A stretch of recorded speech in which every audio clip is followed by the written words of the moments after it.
Trumpets sounded in the distance. A messenger rushed in, bringing dark news of intrigue and betrayal. There was nothing to do in response but flee immediately. To stay was certain death. Those able to travel were gathered hastily and hurried out of the city. That day revealed the hearts of many. Trusted advisors in bed with the enemy, new acquaintances becoming fast allies. The veneer of decorum was stripped away, and one man confessed his unfailing allegiance while another hurled rocks and insults from afar. The procession wound through a countryside, wearied by travel under the scorching sun, wearied far more by the withering heat of grief, abandonment, betrayal, reversal. One man especially, near the lead, covered the distance in solemn resignation. He wasn't just traveling miles, he was traveling the distance between exaltation and infamy, from privilege and respect to privation and rejection. And still, he refused to lash out at those who abused him along the way. He even wondered aloud if perhaps this ill fate, even these curses, might be coming from God. Well, just when his staggering group broke pace and were settling into an uneasy rest, messengers came again with worse news. That trusted advisor had counseled his enemy to make an immediate pursuit, a quick action, a hasty and decisive end. So up again and moving, weary as they were, placing the surging river between them and attack in the open fields. Our man must have been low, subterranean low. He was surrounded by the most elite warriors in the country, and yet he was vastly outnumbered. Even the best operatives, even the Secret Service can't stand against an entire nation, and those were the odds. His enemy had turned all but a few loyal against him. Over a 4-year period, a young man had used his influential position to win the favor of the common man. That rival had systematically painted the rightful ruler as tottering, incompetent, unfair, and out of touch. Betrayal is hard to swallow at any moment in your life from anyone, but it's like poison when the turncoat, when the betrayer is your, do you know? Your son. Absalom. This is the story of Absalom and his father David. And Absalom means son or father of peace. Absalom was born to David in a time of peace, when all his fleeing was done, when all his warring was done. And David thought he had fathered peace when this young man came along. And instead, from his own body came war and rebellion from his own house.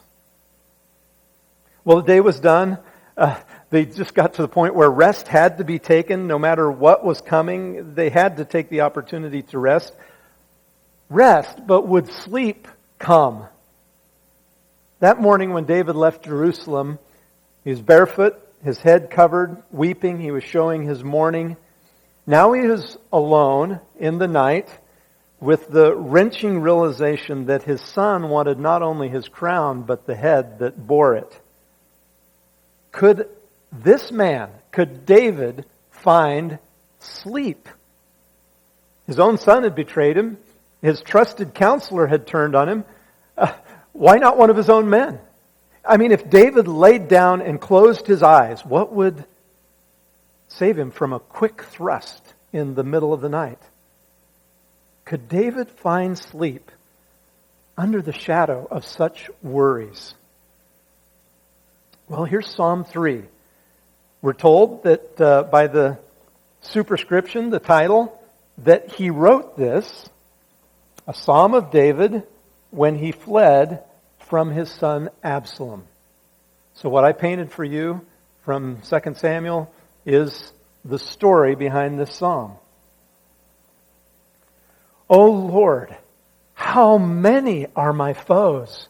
How many rise up against me? Many are saying of me, God will not deliver him. Selah.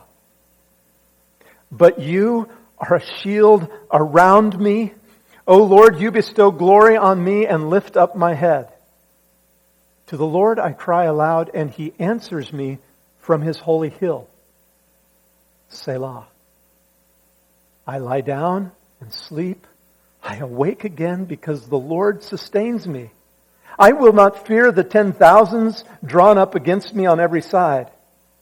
Arise, O Lord, deliver me, O my God. Strike my enemies on the jaw. Break the teeth of the wicked. From the Lord comes deliverance. May your blessing be on your people. Selah. What was David's emotional response to Absalom's rebellion? When I read those opening verses, or opening verse, I hear astonishment, shock, disbelief. Lord, how many are my foes? How many have risen up against me? David had been the people's champion his entire life. The material of young girls' songs, but far before he became king, they were singing about him. 1 Samuel 18:16 says, all Israel and Judah loved David because he led them in their campaigns. He became first to the small tribe of Judah, and then later, eventually, all Israel came and begged him to rule over them and be their king. He was the people's candidate. God continued to give David military victories wherever he turned. He subdued all the nations around Israel and built military outposts and extracted tribute from them. The borders of Israel, like we said last week, were the biggest they had ever been and ever would be. And he was a good king. 2 Samuel 8:15 says, David reigned over all Israel, doing what was just and right for all his people. He didn't play favorites. He wasn't taking bribes and things like that. He was a good king. He was even compassionate to his enemies. If ever a king earned love and trust of his people, it was David. But that changed overnight. At least it must have seemed that way to David. And David marveled at it. Look, Lord, they've all turned against me. Several weeks ago, we studied Psalm 42, and we read a man assailed by enemies who were jeering. Many are saying of me, he says, God will not deliver him. No, Psalm 42 said, where is your God? But this is David's torment, which is worse. Many are saying of me, God will not deliver him. It's one thing when unbelievers mock your faith in God, but this is different. Many, the many that David's talking about, he doesn't differentiate whether they are enemies or compatriots. They speak from a position of the same faith David did. These are Hebrews. These are not alien foreigners. They're people from his own tribe and family. They believe in God, at least lip service. They believe in God. They just don't believe in David. This was a personal attack of the most discouraging nature. Here's a different translation. Many are saying of my soul, there is no salvation for him in God. They were asking, what did you do, David, that even God has rejected you? God is through with you. What did you do? So this is David's initial response. He cried out to God, overwhelmed by the quick turn, by the almost universal opposition. But the fact that people had not only given up on his cause, but his person, that had to be hard. Things looked so bad that people doubted that God would come to David's aid. Selah.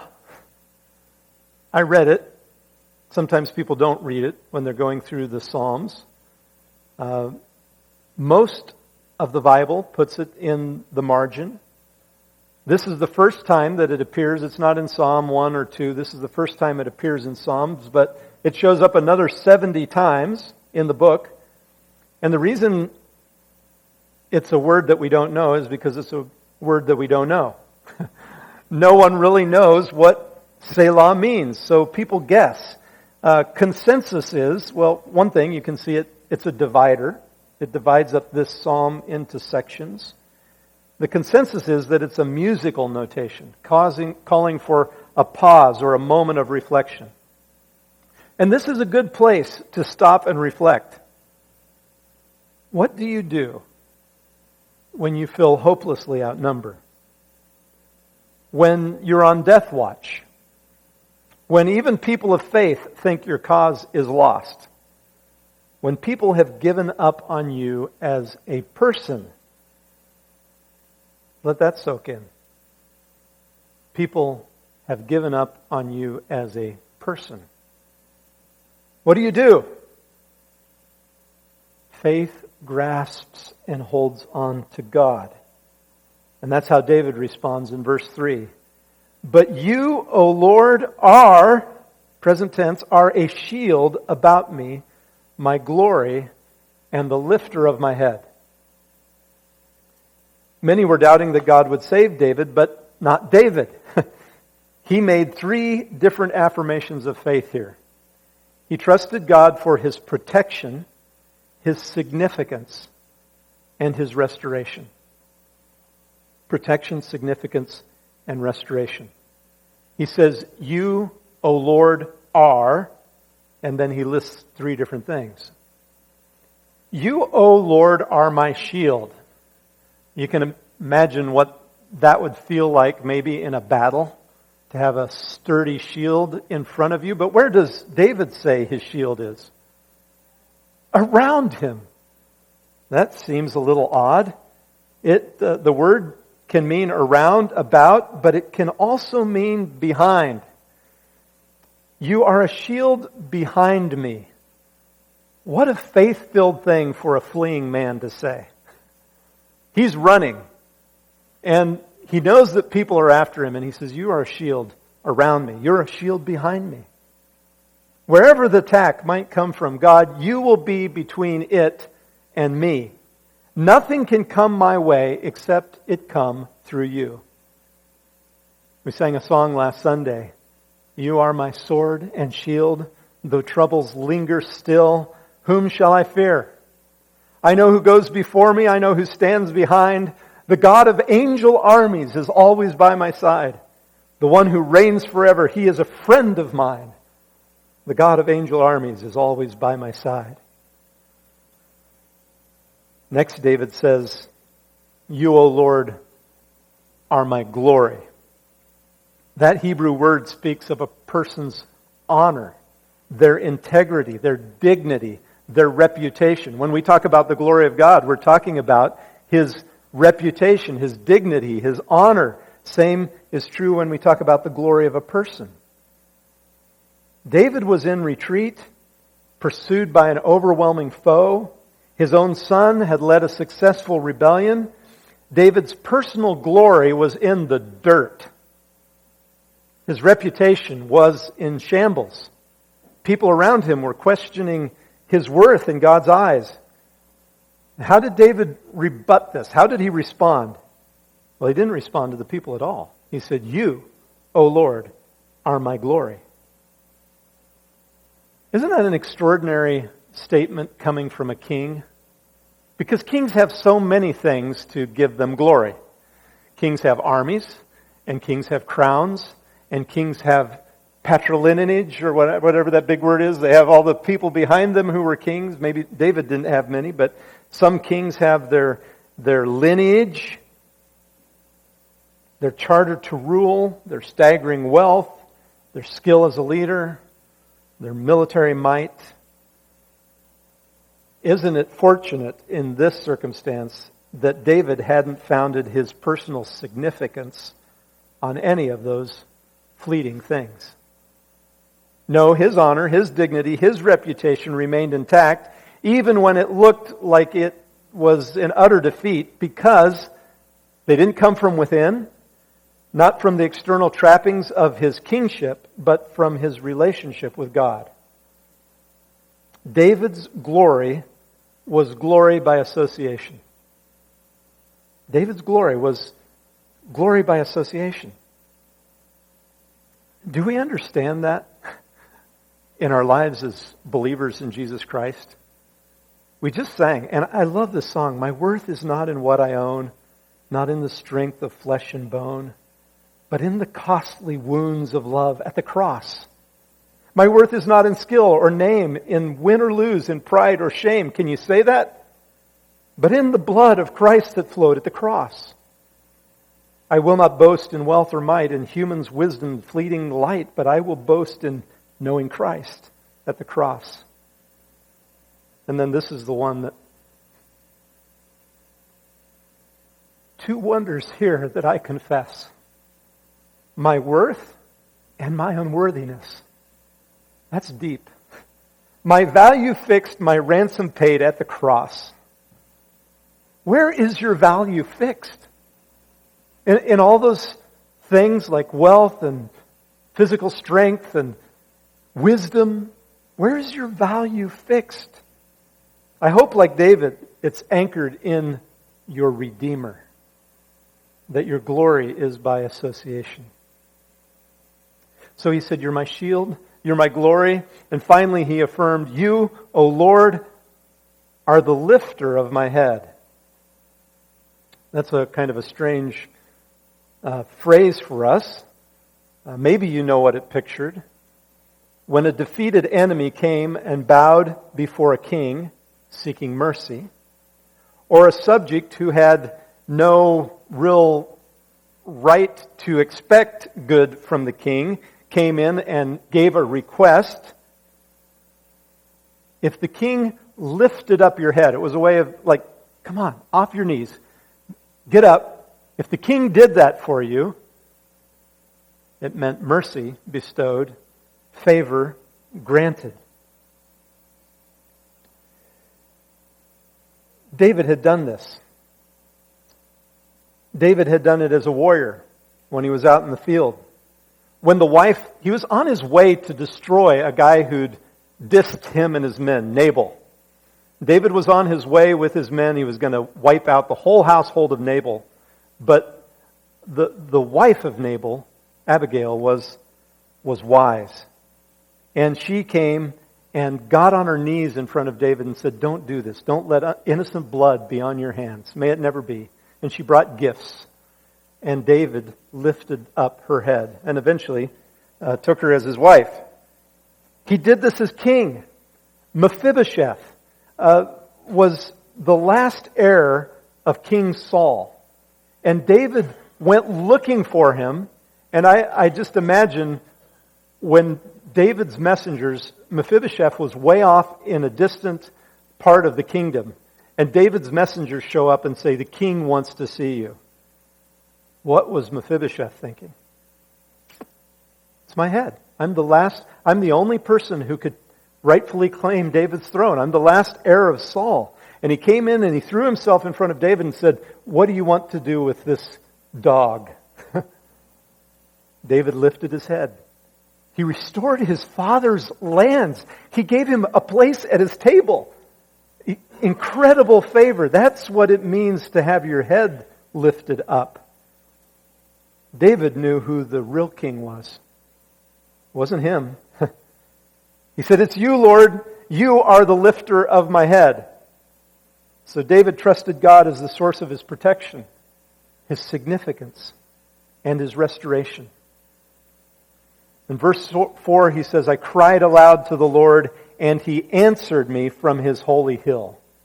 Selah. That's an incredible statement, because to be in Jerusalem is to be near to the presence of God. To go to the temple is to go into the presence of God. That's where the Ark of the Covenant was. God promised to dwell over the mercy seat in the Ark of the Covenant. And it's very interesting in the story. When David was leaving Jerusalem, his priest, Zadok, went and got the Ark of the Covenant and started following David with it out of the city. And David said, and I'll quote 2 Samuel, take the ark of God back into the city. If I find favor in the Lord's eyes, He will bring me back and let me see it in His dwelling place again. But if He says, I am not pleased with you, then I am ready. Let Him do to me whatever seems good to Him.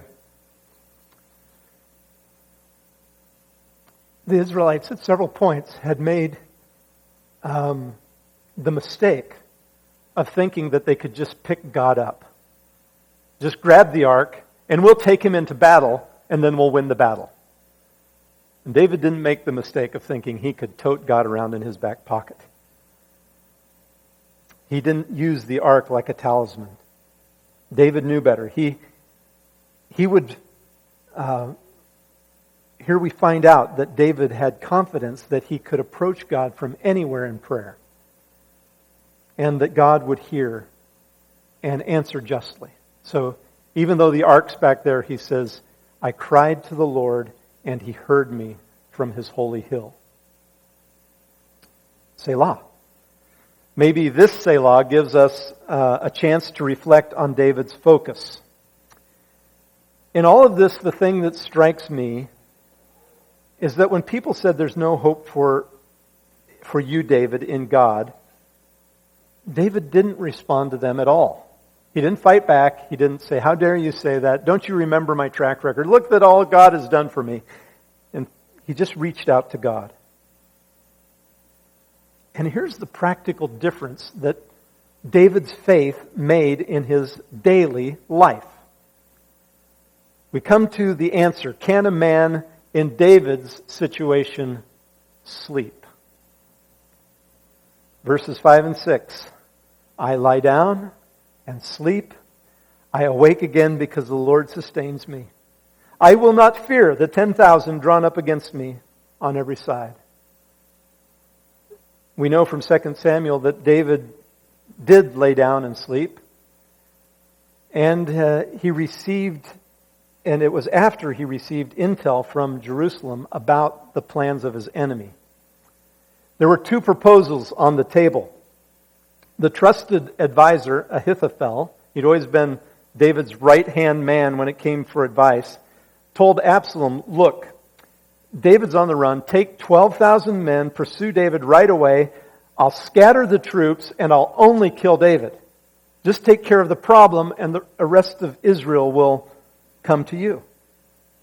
But David had left another advisor named Hushai, kind of as a secret agent, to confuse the counsel of Absalom. And he advised, no, you know how dangerous David is still. So wait until you have gathered all Israel and then go after David in force. Well, the first one would have been instant death. The second one bought David a little bit of time, but then he's got the whole nation coming to kill him. So either way, Absalom decided the outcome was grim for David and those with him. So when David said, you know what, guys? I'm going to bed. I'm saying good night to worry. I will not fear the 10,000s drawn up against me on every side. He wasn't exaggerating. Those were the odds. It's not poetic hyperbole. Either 12,000 men that night or all Israel within the week. David laid down and he went to sleep without fear of the thousands who were seeking his life. I don't know what you're facing in the coming year, but could you use some rest?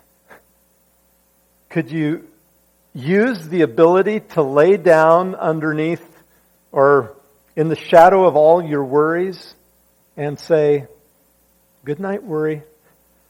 I'm going to sleep. And then actually do it?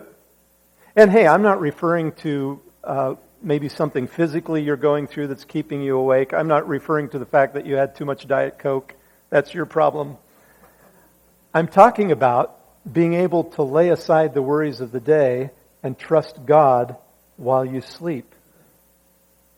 That got me in trouble once. I was praying with Sue before we went to bed, and I listed off a bunch of things that were worrying me, and I said, Father, I just give you these tonight. Will you please take them so we can sleep? And Sue whispered in the dark, "Are you going to take him back in the morning?" Oh, wise wife. Can you sleep? I want David's kind of peace.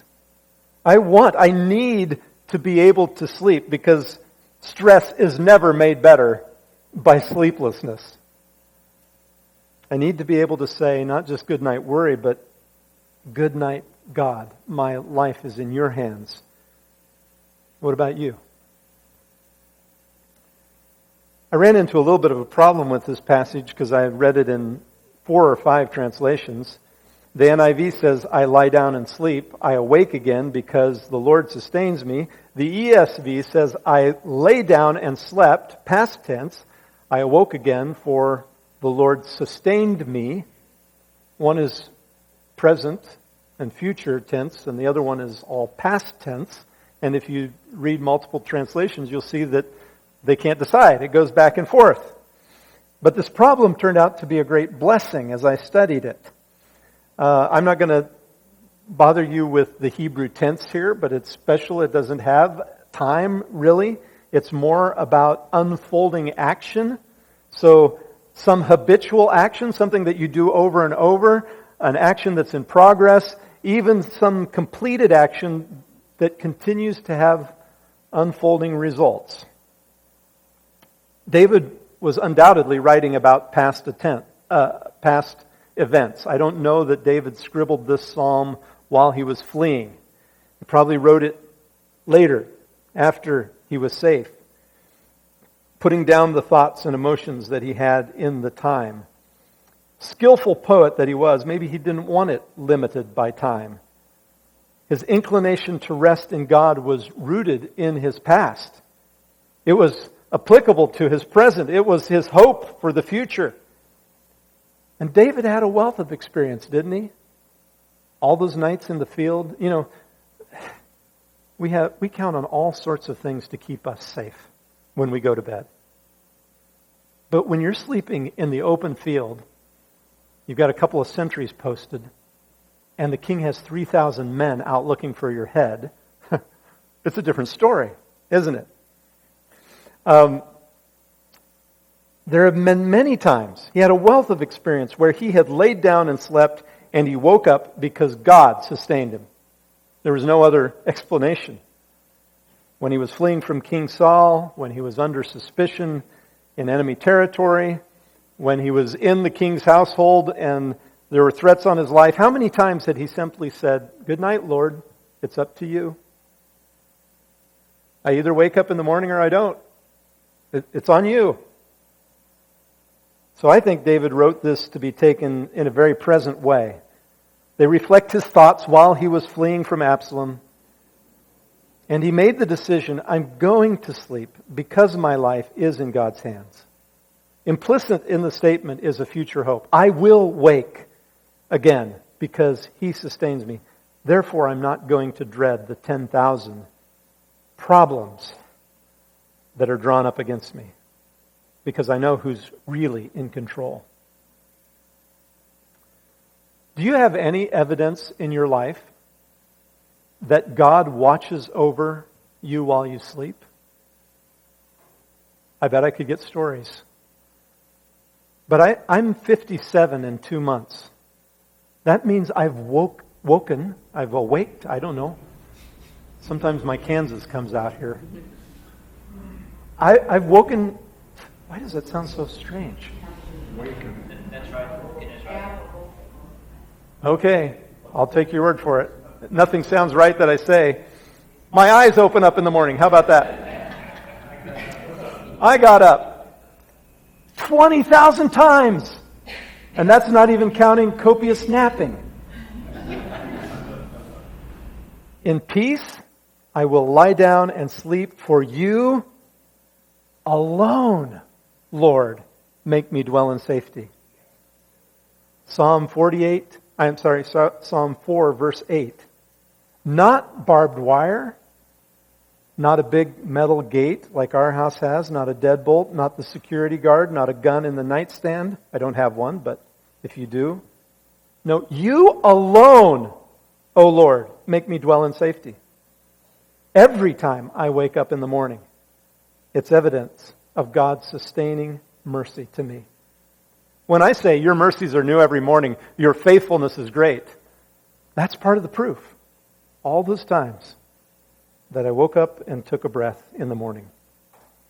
David believed wholeheartedly in God's faithfulness, and that's why he could pray, even leaving not just his life, but his enemies in God's hands. Verse 7 and 8. Strike all my enemies on the jaw, break the teeth of the wicked. That sounds awful, doesn't it, to pray that? But it's a poetic way of asking God to take away their ability to cause harm. That's all it is. Take away their ability to harm me. And in case we haven't heard where David's ability to rest comes from, he says it one last time. From the Lord comes deliverance. May your blessing be on your people. Selah. Let's pray. Father, there are so many scriptures that come to mind. He will not let your foot slip. He who watches over you will not slumber. Indeed, he who watches over Israel will not slumber or sleep. We can sleep because you don't. In vain you rise up early and stay up late, toiling for food to eat. Psalm 127. For God grants sleep to those he loves. Whoever dwells in the shelter of the Most High will rest in the shadow of the Almighty. Psalm 91. I will build my life upon your love. It is a firm foundation. I will put my trust in you alone, and I will not be shaken. Let all God's people say, Amen.